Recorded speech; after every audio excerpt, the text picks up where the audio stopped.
चलती हुई high speed train अचानक अजीब तरह से हवा में तैर उठी और जोर से जमीन पर जा गिरी। यहाँ तक कि हजारों टन का मालवाहक जहाज भी हवा में खिंचकर उड़ गया। आखिर ये रहस्यमयी घटनाएं क्यों हो रही थी? असल में पिछले ही रात पूरी दुनिया के लोग हजारों साल में एक बार दिखने वाली उल्का वृष्टि का आनंद ले रहे थे, लेकिन उसी चमकदार दृश्य के बीच एक विशाल उल्का चट्टान सीधा चांद की ओर बढ़ रही थी। जांच में पता चला कि यह उल्का उस एस्टेरॉइड से 20,000 गुना बड़ी थी जिसने कभी डायनासोरों का अंत किया था।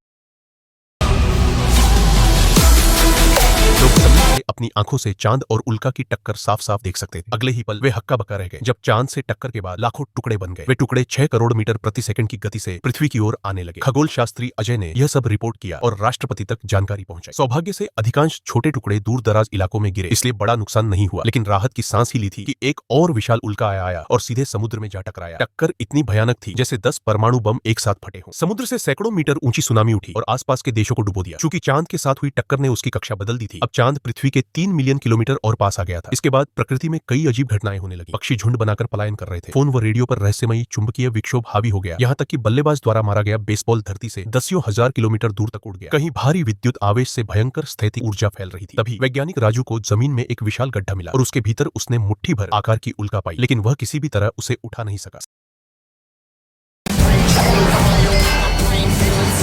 साथी ने मशीन मंगाई और क्रेन के जरिए बाहर निकाला। तब पता चला कि उसका वजन 60 टन है और उसमें असाधारण चुंबकीय शक्ति है। यही वजह थी कि पहले सभी रहस्यमयी घटनाएं हो रही थी, लेकिन असल डरावनी सच्चाई यह थी कि चांद अब और भी पास आता जा रहा था और एक भयानक आपदा बस शुरू होने वाली थी।